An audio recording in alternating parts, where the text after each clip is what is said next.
Pessoal, nesse vídeo a gente vai falar um pouco sobre a tabela periódica, suas propriedades, como é que ela foi construída e quais os principais conceitos que a gente tem que saber quando for estudar esse conteúdo.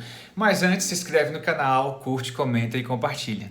A tabela periódica é a forma pela qual os elementos químicos estão organizados. Fazendo uma comparação com o nosso cotidiano, por exemplo, a gente pode comparar a tabela periódica como um supermercado, onde a gente vai encontrar várias seções, né? Cada seção tem um material específico que a gente vai comprar. Por exemplo, tem a seção de sabão, detergente, ali tem sabão, vários tipos de sabão, tem várias marcas, mas eles têm propriedades em comum, né? Eles são utilizados para lavar materiais. Eles fazem espuma, né? Eles são solúveis em água, podem estar sólidos à temperatura ambiente ou líquidos à temperatura ambiente. Então essas são algumas propriedades em comuns quando a gente fala de sabão, por exemplo, certo? A organização dos elementos químicos na tabela periódica é considerando a sua distribuição eletrônica, que vai implicar nas suas propriedades químicas e físicas. Os elementos da tabela periódica que possuem como subnível mais externo S e P são chamados de elementos representativos, ou grupo principal. O grupo 1A ou família 1, o grupo 17 ou grupo 7A, os halogênios, e os gases nobres são chamados de elementos representativos, por exemplo. Já aqueles elementos que possuem o grupo D preenchido são chamados elementos de transição ou metais de transição. Os elementos que possuem o subnível 4F preenchido são chamados de lantanídeos. Já os actinídeos são aqueles que possuem o subnível 5F preenchido. O conjunto de elementos dos lantanídeos e dos actinídeos são chamados de elementos do grupo F ou do bloco F. Os metais do bloco F são formados pelo conjunto de elementos dos lantanídeos e actinídeos. Esses elementos são mostrados logo abaixo da tabela periódica em duas linhas. Com isso, a estrutura da tabela periódica permite escrever a configuração eletrônica de um elemento químico a partir da sua posição na tabela periódica. Mas voltando ao nosso mapa conceitual, como é que surgiu a história da tabela periódica, como é que ela foi construída, quem foram os principais cientistas que contribuíram para desenvolver, como os elementos químicos estão organizados, baseado nas suas propriedades. A tabela periódica ela foi construída inicialmente por Mendeleev e Meyer. A organização da tabela periódica seguiu com Moseley, onde a descoberta do número atômico de cada elemento químico facilitou a organização dos elementos na tabela periódica. E ele estabeleceu que cada elemento químico possui um número atômico único, e isso contribuiu para dar ordem à organização dos elementos na tabela periódica. E considerando os conceitos sobre estrutura eletrônica, composição dos átomos, elétrons, distribuição eletrônica, os elementos químicos são organizados na tabela periódica seguindo as suas propriedades, que são consequência da sua distribuição eletrônica, ou seja, dos seus elétrons de valência, aqueles elétrons que participam das ligações químicas. Ou seja, o número de elétrons nos orbitais de valência tem contribuição importantíssima na organização da tabela periódica. E essa semelhança vai se refletir nas propriedades dos elementos químicos de um mesmo grupo.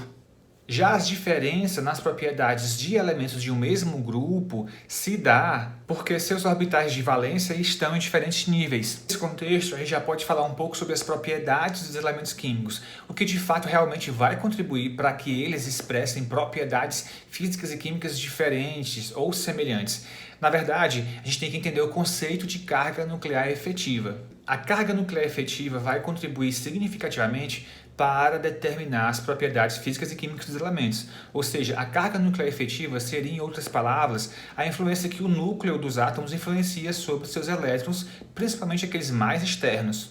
Aqueles elétrons mais internos, ou seja, que estão mais próximos ao núcleo, conseguem blindar os elétrons mais externos ao núcleo e, consequentemente, os efeitos da carga nuclear efetiva sobre esses elétrons. Já os elétrons de um mesmo nível não blindam uns aos outros de maneira muito eficiente. Como resultado, a carga nuclear efetiva sofrida pelos elétrons mais externos de um átomo aumenta à medida que nos movemos num período da esquerda para a direita na tabela periódica.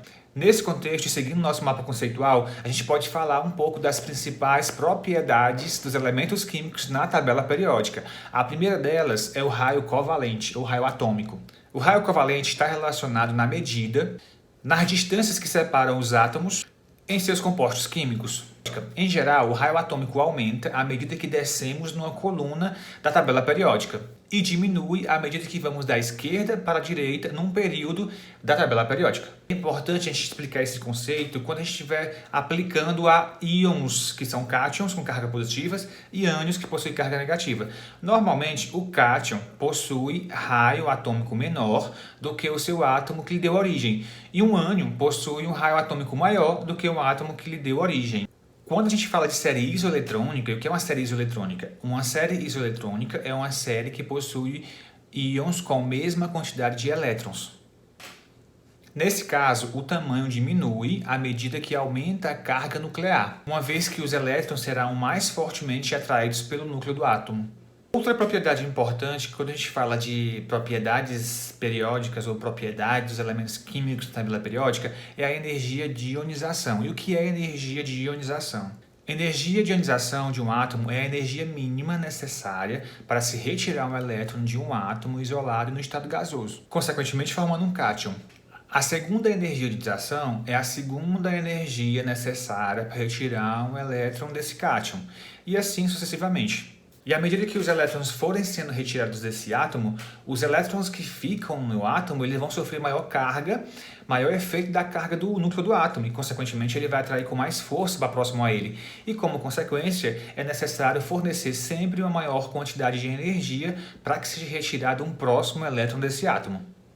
De forma geral, a primeira energia de ionização dos átomos diminui que passamos da esquerda para a direita num período da tabela periódica. Seguindo o nosso mapa conceitual, outra propriedade periódica importante é a afinidade eletrônica. E o que é afinidade eletrônica? A afinidade eletrônica é a variação de energia necessária para se adicionar um elétron num átomo isolado no estado gasoso, consequentemente formando um ânion.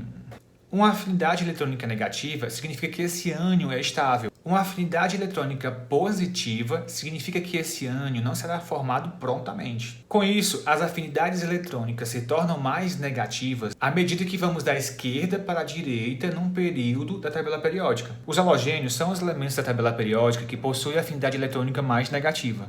Já os gases nobres, eles possuem sempre atividade eletrônica positiva. Já os gases nobres, eles possuem a variação de energia, quando a gente fala de afinidade eletrônica, sempre positiva, porque ele já tem um subnível preenchido, ele já tem o último subnível preenchido. E para adicionar um novo elétron, precisa de um novo subnível, portanto, mais energia. Então, de forma geral, essas são as três principais propriedades periódicas dos elementos químicos na tabela periódica. E as outras propriedades são consequências dessa, então é importante a gente ter esses conceitos em mente, bem definidos, para que fique fácil o entendimento das demais propriedades periódicas que são relacionadas aos elementos químicos. Ainda seguindo o nosso mapa conceitual, outro conceito importante para a gente aprender quando fala-se de tabela periódica e suas propriedades é que existem três grupos principais de elementos na tabela periódica, que seriam os metais, os não metais e os metalóides. A maioria dos elementos químicos na tabela periódica são metais e eles ocupam o lado esquerdo da tabela periódica. Os metalóides, eles ocupam uma faixa estreita na divisão, na fronteira entre metais e não metais. Existe o caráter metálico, ou seja, significa a tendência que os elementos têm de apresentar propriedades de metais. Esse caráter metálico aumenta à medida que descemos numa coluna da tabela periódica, ou família. E esse caráter metálico diminui à medida que passamos da esquerda para a direita num período da tabela periódica. Falando um pouco das propriedades dos metais, eles são excelentes condutores de calor e de energia. Normalmente, os elementos metálicos reagem com elementos não metálicos, formando compostos iônicos, ou seja, os metais eles oxidam esses não metais. Já os não metais eles têm brilho metálico, mas eles são ruins ou são mal condutores de calor e eletricidade. Alguns são gases à temperatura ambiente. Os compostos que são formados por elementos unicamente não metálicos, eles são chamados de compostos moleculares. Os metais normalmente formam cátions quando reagem com não metais. Já os não metais, quando reagem com metais, eles normalmente formam ânions. Ainda nesse contexto, os metalóides, eles apresentam propriedades de metais e não metais. De forma geral, as propriedades periódicas, elas vão ajudar e vão facilitar a entender as propriedades químicas e físicas dos elementos num grupo da tabela periódica. Por exemplo, os metais da família 1A, o grupo 1A, eles possuem propriedades como baixa densidade, são maleáveis, baixo ponto de fusão, e eles têm baixa energia de ionização, ou seja, é muito fácil ionizar esses elementos. Com isso, eles são muito reativos quando expostos a não metais e cedem ou perdem facilmente um elétron da última camada formando cátions. Já os metais alcalinos terrosos, eles perdem facilmente os seus 2 elétrons da última camada, se tornam em cátions, ou seja, 2+. Cátions 2+. Tanto os metais alcalinos como alcalinos terrosos, eles reagem com hidrogênio, formando substâncias iônicas que contêm o íon hidreto H-. O hidrogênio ele é um não metal e ele possui propriedades distintas de quando comparado a qualquer outro elemento da tabela periódica. O hidrogênio forma compostos moleculares com elementos não metais e com os halogênios. Destacando um pouco sobre elementos químicos importantes, como o oxigênio e enxofre, da família 6A, ou grupo 16, eles são os mais importantes desse grupo. O oxigênio normalmente é encontrado na forma de molécula diatômica, ou seja, 2 átomos de oxigênio, formando o gás oxigênio, e também na forma de ozônio, que é uma forma alotrópica do oxigênio. O oxigênio ele tem forte tendência a ganhar elétrons dos outros elementos, ou seja, oxidando, ele é um poderoso agente oxidante. O enxofre é encontrado na forma de S8 na natureza com grande facilidade. Outro grupo importante da tabela periódica são os halogênios, ou 7A, 17. Eles são não metais e existem formalmente na forma de atômica. Os halogênios eles têm em comum as afinidades eletrônicas mais negativas quando comparado a qualquer outro elemento da tabela periódica. Com isso, os halogênios têm grande tendência a formar ânions quando em contato reacional com metais. Já os gases nobres, outro grande grupo importante da tabela periódica, grupo 8A ou grupo 18, são não metais encontrados na forma monoatômica. Eles são um pouco reativos porque eles possuem o subnível S e o P preenchido, ou seja, eles não precisam de elétrons e por isso que são chamados de gases nobres. Normalmente os gases nobres eles reagem com os não metais, como o flúor. Pessoal, com isso a gente fecha o nosso mapa conceitual, destacamos os principais conceitos que envolvem o entendimento do conteúdo que aborda a tabela periódica, suas propriedades, um pouco do histórico desse conteúdo. Mais uma vez é importante a gente não se limitar ao conteúdo aqui apresentado, aos conceitos aqui apresentados nesse mapa conceitual. É importante a gente se aprofundar nos livros didáticos, no livro-texto, artigos científicos, novidades que está acontecendo, onde é que é aplicado esses conteúdos, e outros vídeos, outras fontes de informação para que a gente possa se aprofundar e consolidar os conceitos que aqui foram apresentados. Então, não vamos se limitar ao mapa conceitual que aqui foi apresentado. É só um caminho que mostra como a gente pode seguir no estudo desses conceitos. Então é isso, pessoal. Espero que tenham gostado. Se inscreve no canal, curte, comenta e compartilha.